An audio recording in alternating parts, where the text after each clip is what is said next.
If you can dodge a wrench, you can dodge a ball. All right, everybody. I have it on good authority that Ryan is going to be a little bit, so I actually get to unbox a game.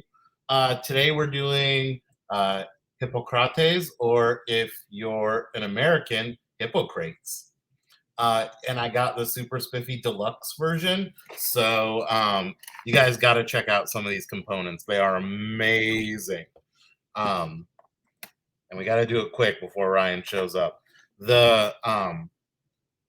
It has like metal drachmas. I mean, you guys got to check these out. These are awesome. And everyone knows I'm a sucker for metal coins.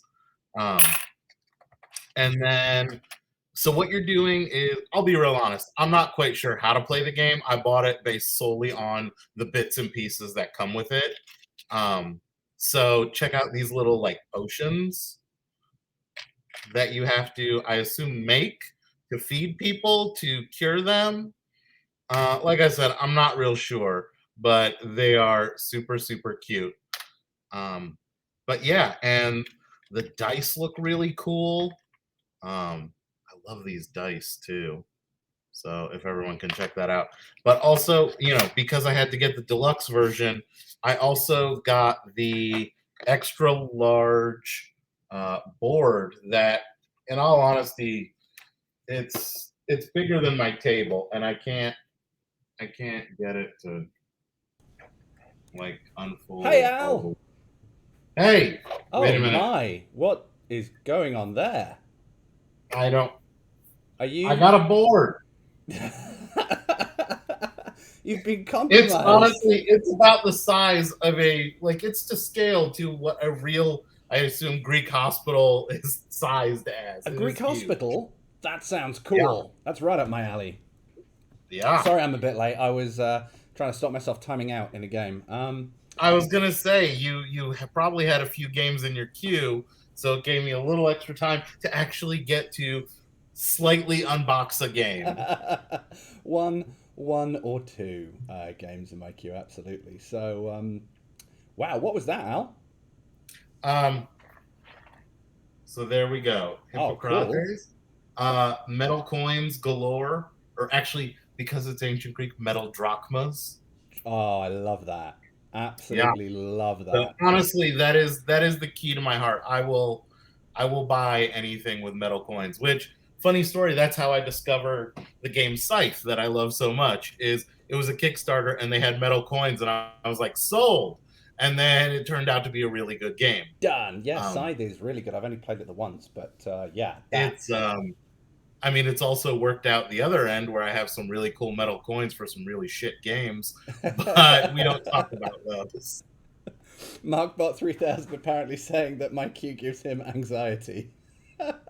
hey MarkBot, I've never had. I play a lot of games with Super Grandma, and I've never until yesterday had a message saying you have 24 hours to take your turn at a game with Super Grandma before. And I may have about 132 of those with just Sandra. So yeah, about 1,000 games in all. Probably the most concurrent games until anyone proves me wrong that anyone's ever played in Star Realms. But I don't know. Anyway, that's I totally deserve it. But that's not what we're here for. We are here for some Dodgeball. Round 4 of Season 9. And there was fairly large amount of action, Al, in this round, if I remember rightly. It was quite busting with action. So much action. Are all the games actually done?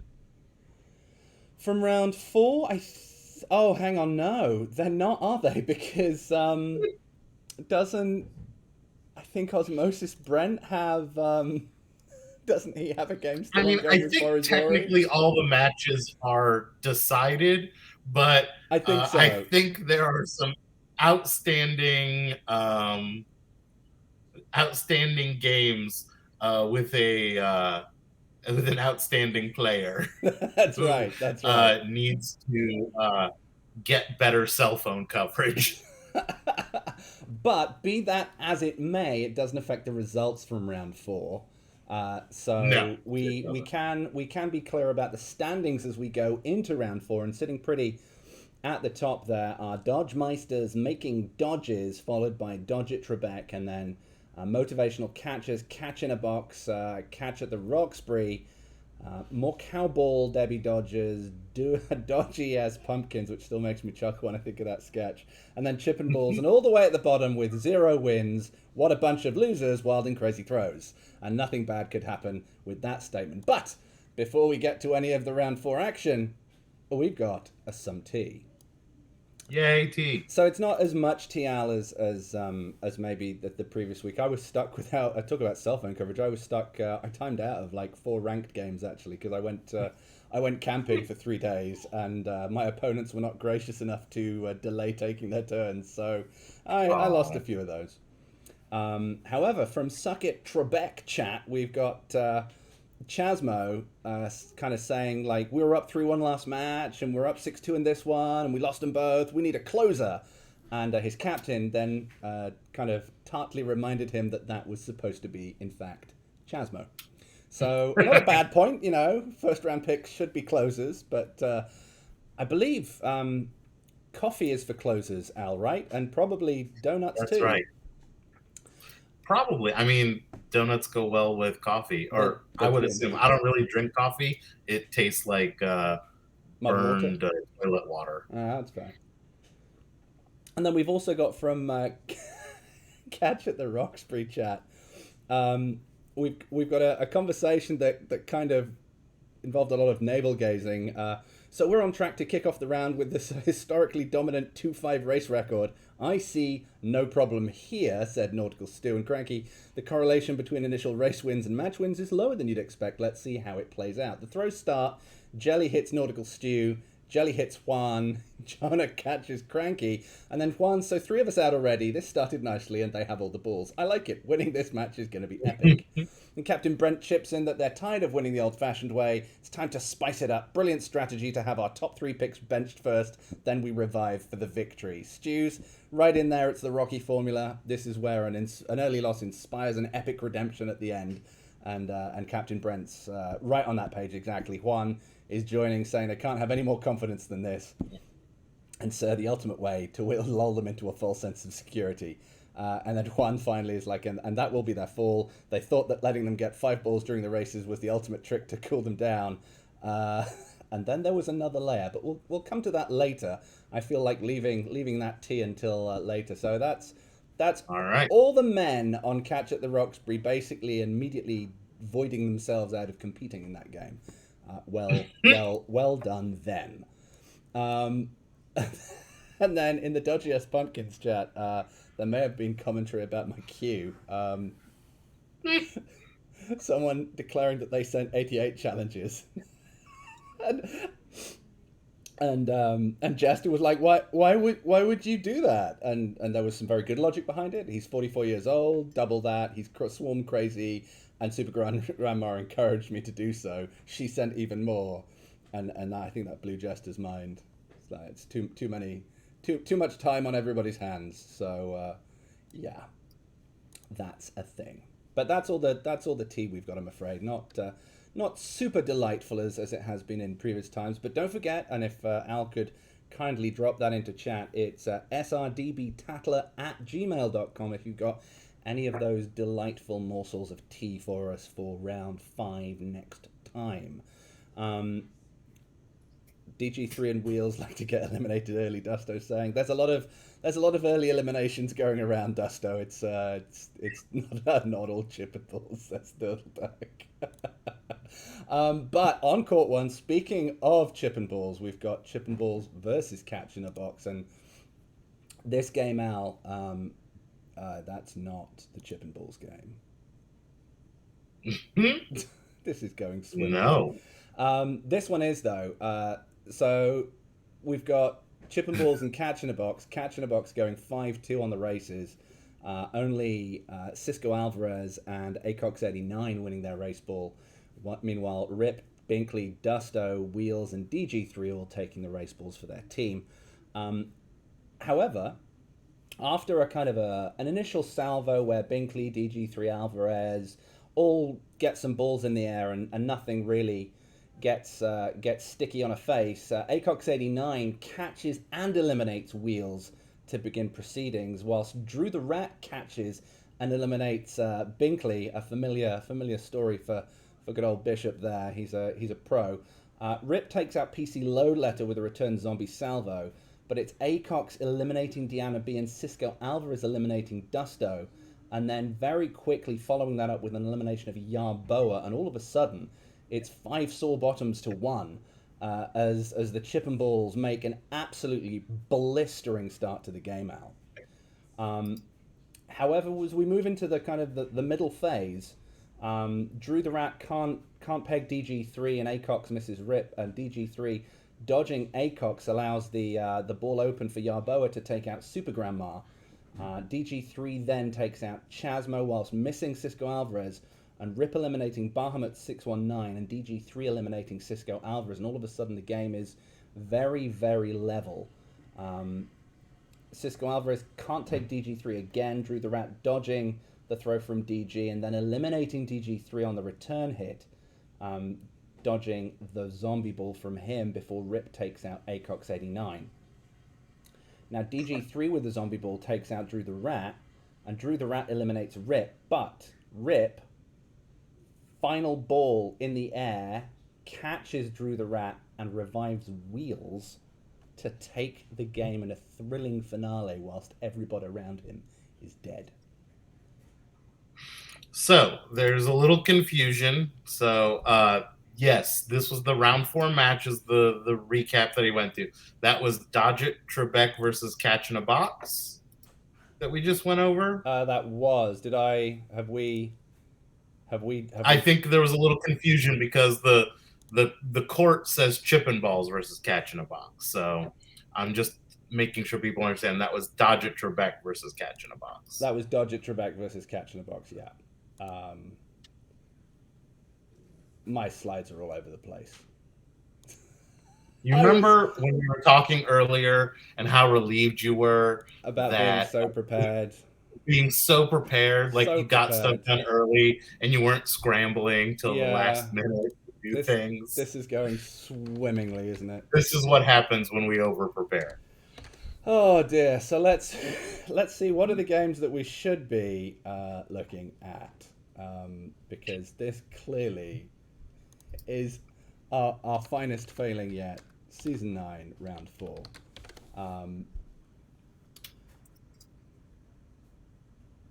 Okay, so Wild and Crazy and Cowbell, we've got that right.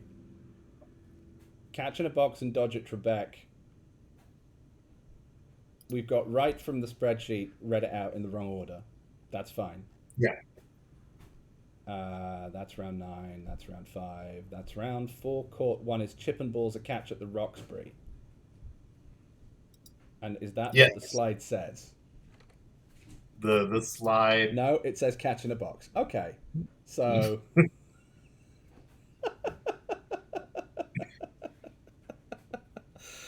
you know, Cranky is gonna take away all the like raises we got earlier in the season for doing so well. We're pretty much toast. In my defense, I'm trying to keep up with 1,000 games. that's the only defense I can give, and it's probably not sufficient, but there we go. So let's just scrap that. Let's go back to the T slide and let's just read out the next game because it's also going to be wrong. Well, how about let me while you work on that, let me name an MVP. Okay, so, yeah, sure. This was the Court 2 game, just to review, the Court 2 game with Dodge at Trebek and Catch in a Box. And so I am giving the MVP to Rip. He had he won his race. He had 3 hits. He had a catch. He had a 62% win rate. It was a pretty excellent performance. His performance playing in that game was much better than our performance presenting that game, which was just about the worst performance we've actually had, I think. And I exclude you from that, Al, because you didn't really have anything to do with queuing that up. That was Yeah. all Hypaspist. Sacked in the morning. So without a overview slide, because that's not right, we'll just go to the actual Chip and Balls and Catch in the Roxbury game, and we'll leave the T slide up because that way it's wrong, but it's not obviously wrong. Right. We've got another 5-2 beginning to this game, Al. So this one is Cranky Day and Juan Carlos winning the ball for Catch in the Roxbury in their in the T section.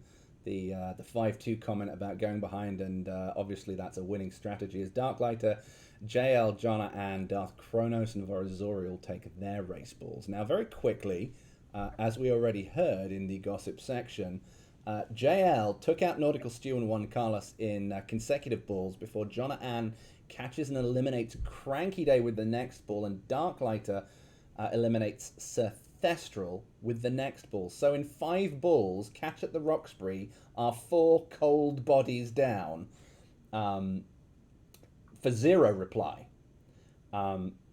We've then got Seraphina, who catches Jonna Ann and revives Nautical Stew to try and get something going. Nautical Stew dodges Darklighter before Sarah T eliminates Royal Lance, and Sarah T eliminates Darth Kronos as well, after Seraphina had returned fire to Jonna Ann and knocked her out cold clean as well. So it's now 4 warm bodies apiece as we move into the next section of the game. Vorazori and Darklighter both dodging the respective throws of Sarah T before Darth Kronos eliminates Sarah T. D-Zilla dodging the attentions of Seraphina. Vorazori missing Osmosis Brent, and JL striking again, striking down Nautical Stew. Before Darklighter misses Osmosis Brent, and he misses Darklighter back in the return throw. Nautical Stew can't catch D-Zilla out, but Osmosis Brent does catch JL and revive Juan Carlos before Seraphina dodges JL's throw, and Juan Carlos strikes down Darklighter. JL responds by catching and eliminating Juan Carlos, but Seraphina immediately takes out JL and then catches JL for the double whammy, reviving Cranky Day. D-Zilla can't take her down on 2 attempts. Cranky Day's zombie ball the freshly revived Cranky Day takes out D-Zilla. Before Seraphina catches D-Zilla and revives Sir Thestral before going on to eliminate Vorazori. And then Cranky dodges Vorazori before Seraphina catches Vorazori twice to revive Sarati and Nautical Stew and end the match. That was a lot of blue at the end of that match. There were 4 revives in the last quarter of that game. Astounding. It was ridiculous. Looking at some of the absolutely stats ridiculous from some of the players. There were a lot of S-tier performances this week, Al. Yeah, there were. There were some amazing performances this weekend. Yeah. Or this past week. But I mean, Seraphina's performance in this game, I mean, just raw numbers alone. 3 hits, 4 catches. I mean, that's an entire team, Al. That's an entire team. It's a whole team. It's a whole Dodgeball team on our own. Players get MVP for the week for doing like half of that, for getting like 3 hits or 4 catches. She does both in one game. And the thing is, like I said, players do half that and they win MVP for the week. We had such great performances. She's not even a lock for best performance of the week. I mean, it's an amazing performance, and she definitely gets MVP for the round. But we had some awesome performances. And to see that from her, it was amazing to see that rookie just like come alive. I was just about to say, let's remind ourselves that Seraphina's a rookie. It's her first Dodgeball season. And didn't she get something like 3 hits in the last round as well? Yeah, she's coming alive hard. She's the girl on fire, apparently. So we're going to go to court 3, which is correct, I can assure everybody. Right up until I confidently say that, but someone tells me it's not. But this is motivational catchers against Dodgy Ass Pumpkins. The race balls are split 4-3. Bad Wolf Jace Ascended, Jester 204 and Wet Yeti taking the balls for Pumpkins, while SilentAl, Patriarch, and Clever Missy grab them for the motivational catchers. Game kicks off immediately with death from above as Jace Ascended eliminates Agent Cito and Jester 204 eliminates Markbot 3000. A bloody start to the game. Risker dodging Jace Ascended goes back straight at Captain Jester 204 and knocks them out. Jester's Zombie Ball can't take Risker. Wet Yeti, SilentAl, and Wet Yeti go on to eliminate Imam, Cyberduck, and SilentAl in quick succession. Just an absolute murder fest, Al, so far. Yeah. MTG in real life dodges Patriarch before Corey Bear eliminates Risker and dodges Risker's Zombie Ball. Your Zombie Ball takes out Wet Yeti. Bad Wolf misses Clever Missy, who then misses Jace Ascended. Patriarch dodges MTG, whilst Clever Missy, doing what she does best, catches Jace Ascended and revives Agent Cito before Corey Bear eliminates Clever Missy, misses Sato twice, but catches Sato's return ball, eliminating him. Bad Wolf dodges Patriarch 215 before Corey Bear ties up the match along with Clever Missy.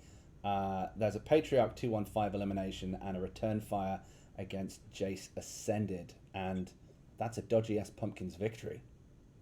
Yeah.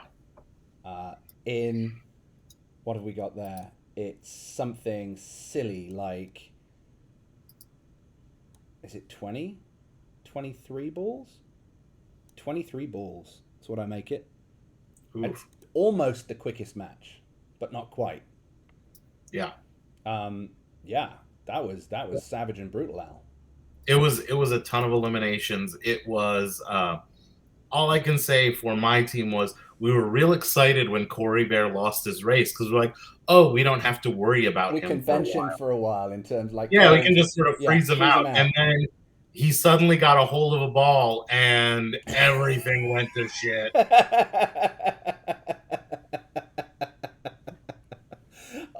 Yeah, that often happens when Corey Bear gets a hold of a dodgeball, though, doesn't it? Like he's So in case there's any sort of doubt, Corey Bear's getting the MVP on. He got 2 hits. He got a catch. He won every game except for his race. That's an 88% win percent. That means he won 100% of his throws and 100% of his being thrown at. The only game he lost was his race. So remember how I said, like, Serafina had an amazing performance? Corey Bear did just amazing also.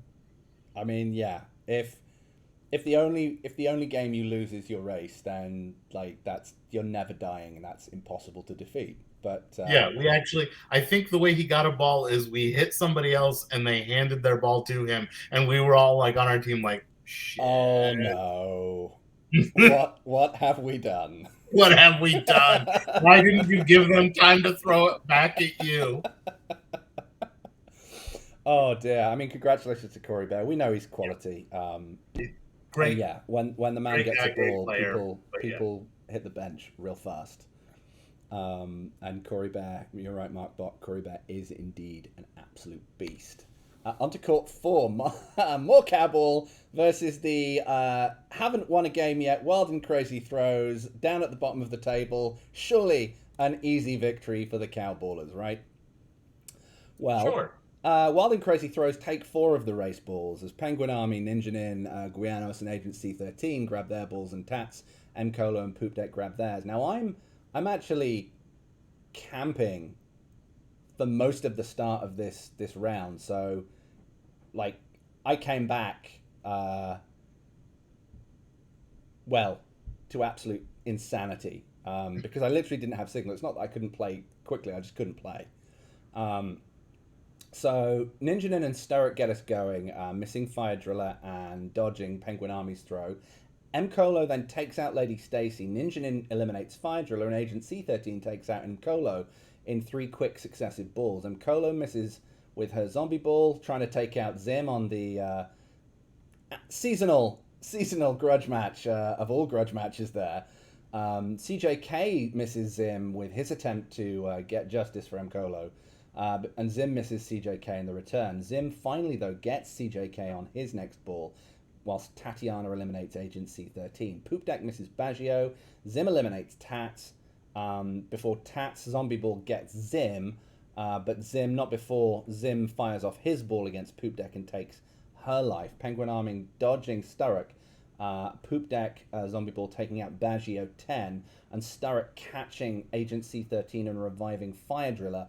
Penguin catching and eliminating Sturrock before Penguin misses Fire Driller several times before Fire Driller goes on to make him regret those misses, eliminating Guianos. However, Penguin does get his driller on the third attempt or fourth attempt, eliminating Fire Driller there with a decent hit. Fire Driller's Zombie Ball takes out Penguin Army, and then this is where I come back in and have some cell service. Ninja Nin and I think, are the only two left at this point. He throws at me, I catch his ball, and at this point, I think, great. All I have to do is dodge any other balls, and we've won. Well, he throws 3 at me and hits me with 2 of them. So that didn't go so well. And then, Al, it's a race-off. It's the first one we've been involved in all season. And, well, it started well. Sturrock won his race. And then Guianos, Ninja, Penguin, and Agent C13 and Lady Stacy all won their races to absolutely lock down this match for the first win of the season for Wild and Crazy Throws. Great game, guys. That was a super nail biter, even though I was hardly involved in it. But yeah, came down to a race off, and they just did better. I did win my race in the end, but it didn't matter. It was all over. It was long. The ship had long sailed by then. Yeah. Disparaging me last week. I know. I repped what I sowed. Who's your MVP, Al? For MVP, there were some really, really good performances for the winning team. Mm-hmm. I thought there were honestly like three people on the winning team who could easily have been MVP. We have Zim, who got 3 hits all on his own. 3 hits on 3 throws. Like, he was 3 for 3 for throwing. That's pretty good. Awesome. Then, because that's not going to... We have Penguin Army, who got a hit and a catch and a 78% win percentage. I mean, ball possession is really important in Dodgeball. And then we have Ninja Nin, who 3 hits, won both of his races, and a 75% win percentage. So I'm going to give it to Ninja Nin, mostly because I fear what he might do to me when we play him. If you disparage him. If I disparage him. Giving the MVP to someone else. I mean, that's fair. He basically won that match. No, he did. He won that match. He got the 2 hits at the end to force the overtime. He won both of his races. And, I mean, he got a bunch of eliminations. I mean, he got, what was that, 3 hits? Yeah. I don't know, Cranky. Cranky's trying to tell you that one of those hits is useless. I'm not sure that anyone hitting me twice is going to say it's useless. I think they're going to be very satisfied with the double tap there. Listen, no hit is useless. I have found myself because of Dodgeball, even playing ranked games now, I try to push for the 30 or 50 differential. Oh, so getting some secret practice in. Yeah. I mean, it's not like I'm going to prolong a game and torture somebody and withhold damage, but at the same time, like every time I hit 30, I'm just like, that's a hit. That's a hit. I'd see, that's good practice, and it will reap benefits in the league. Obviously, apparently not for me, but for you, Al, definitely. And so we move on to Court 5. It is Dodgemeisters making dodges against Debbie Dodgers. And one of these teams goes into this round at the top of the table. Let's see what happens. We begin the game with Dodgemeisters taking the lion's share of the race balls 4-3, with Dion Lunsford, Roland Parr, Kamas 2408, and Simply Steph winning their races, and Slavic, Treadwell, and Marauder Mo winning the Debbie Dodgers balls for them. It starts badly, though, for Debbie Dodgers, as Slavic eliminates Dion Lunsford, Treadwell eliminates Compton P, it starts badly for Dodgemeisters. Two of their number drilled down straight away. couple of misses by Simply Steph as she goes for Thestral. Dion Lunsford Zombie Ball not taking out the Wolfhound, and Marauder Mo misses Bork. Before Bork catches and eliminates Marauder Mo, taking down that gentleman, and Rollin Parr having a dance with Starmark as Rollin Parr aims for Starmark, I think 4 times in a row, missing 3 times before Starmark takes the ball on the 4th attempt. Just a dodge, not a catch, but still, those two having their own private little romance on the side there. Starmark known for his flirtatious ways, of course. Simply Steph, though, eliminating Thestral before Bork also reminds everyone that there's a game going on as he eliminates Treadwell. Slavic catches and eliminates Bork to bench him before missing Kamas 2408. Wolfhound missing Simply Steph before Starmark makes Rollin Parr rue the day he missed 3 times by taking his head clean off with a precise hit. Slavic misses Seabus Ripper before eliminating him on the second go, and Simply Steph dodges Slavic, then catches the Wolfhound, reviving Dion Lunsford. Kamas having a pop at Tuna before taking out the Wolfhound, and Kamas missing Tuna Slap. Dion Lunsford missing Starmark as well. Now, there's a whole bunch of dodges coming, but Starmark strikes again as he takes Dion Lunsford out of the game, having dodged his initial throw. Simply Steph and Starmark both dodge the attempts of each other before Starmark strikes, eliminating everybody's favorite Floridian mother, Simply Steph. And then it's down to the brass tacks.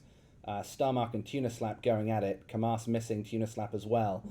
But Tuna Slap takes out Kamas 2408 before Kamas eliminates Slavic to tie up this match for the Debbie Dodgers. Whew. We have another race off. Nope, this one was a clean win. Starmark left standing. Oh, I forgot. Yes, I see that now. Yeah, almost, but not quite. Starmark left proudly standing with a couple balls and lots of dead opponents. And there we go. It's MVP time, Al. MVP time. There were a couple players. I mean, Slavic did really well. Right? Yeah, he got a couple hits and a catch. Also, I mean, a 70% win percentage. However, I mean, Starmark got three hits. Yeah. Plus, he was standing at the end. I'm going to give it to Starmark, who I'd like to point out is another rookie.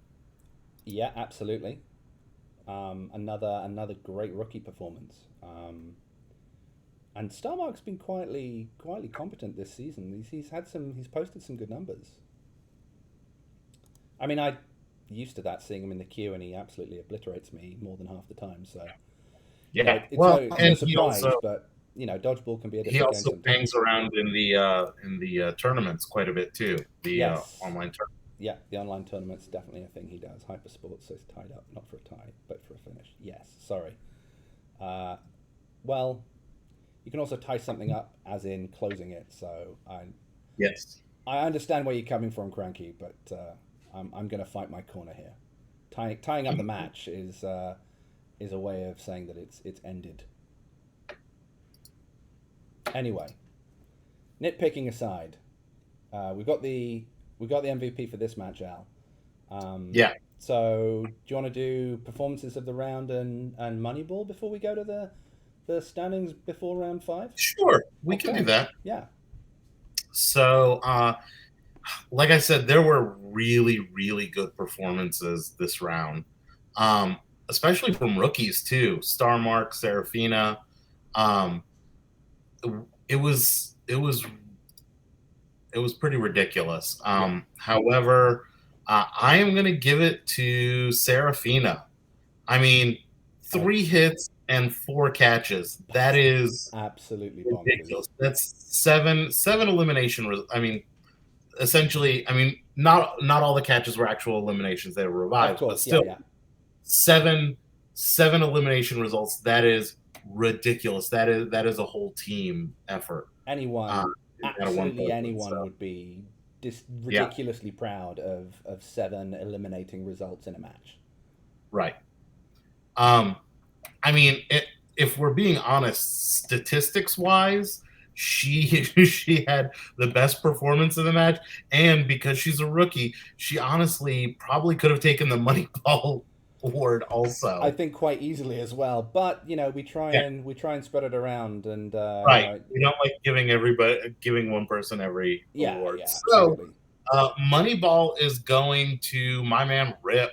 Ooh, Because he had 3 hits and a catch and a 62% win rate, and he was a round 3 pick for Dusto. I mean, he was giving round 1 results out of the 3rd round. So absolutely, yeah. we're gonna give it to Rip.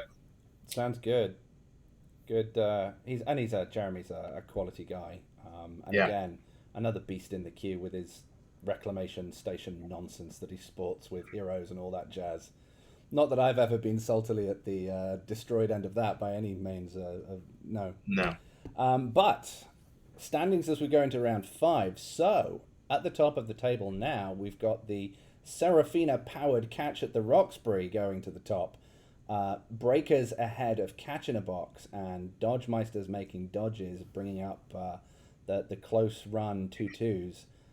Then we've got Dodge It Trebek, Debbie Dodgers, Motivational Catchers, more Cowball, and Dodgy S Pumpkins all at 2-2. So this is like really close here. There's basically one result separating 75% of the table. Right. And then Chip and Balls and the no longer winless Wild and Crazy Throws bringing up the rear there, both at 1-3. And I mean, only a matter of time before Wild and Crazy get off the bottom. I just wish it hadn't been against our team. but yeah, congratulations to them. That team was too good to go winless. We all knew that. Yeah, absolutely, absolutely. Just a matter of time. But I mean, look, we're 4 rounds in. It's like almost halfway through the season. But this is tight, Al. Yeah.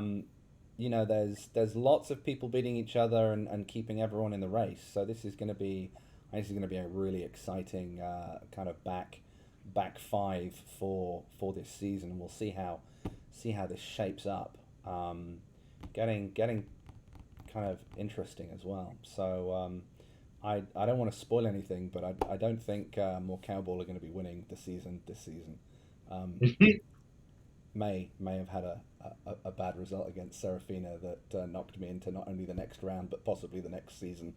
So she's at it again, boys and girls.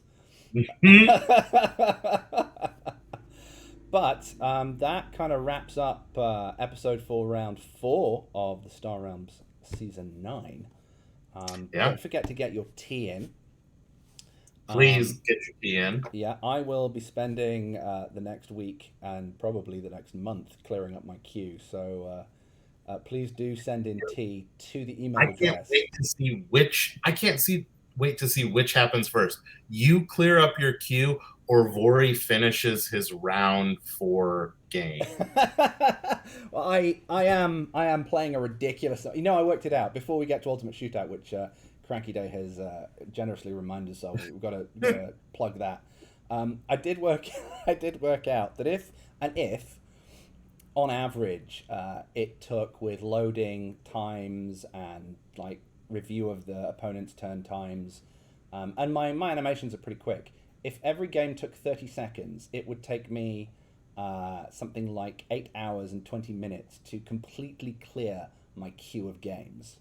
Bearing in mind that I have to do that every 48 hours or I time out in games. However, I did also, I made a request, like one request in the Swarm, which was, please, no missions. Please don't send missions. Like, any format's fine, no missions. Because they add time, right? Right. So the rogues, doing what rogues do best, either didn't read that or read it and fully ignored it. And the amount of Commander Mission Gambit games I've got going on is absolutely ridiculous. And like, I timed a Yokum turn, and it took me fully like 1.5 minutes to take my turn, which is like, yeah. So I'm going to do my best not to time out, but literally no promises. That's. Um, I mean, it's not like you have to hold down a job or make sure you have tiny humans that aren't going to die or anything like that, right? You well, you just see, devote your entire life to that queue for the next well, few weeks. this is where the sleep portion of my life just decreases a bit. I'm not saying I was up until 3:30 a.m. last night, but I may have been up until 3:30 a.m. last night. But before we go, Cranky Days rightfully pointed out that it is the ultimate shootout. It's number 3, I think, isn't it, Al? Yes. So that is that the double elimination bracket individual tournament where you're pitched It is. against people? You're matched up with someone, you race, and then you take turns throwing back and forth until one person gets eliminated or caught. That's right. You begged for more, right? Well, I think we can agree to disagree on the statement there, but I may have said 790 is almost 1,000. and that happened.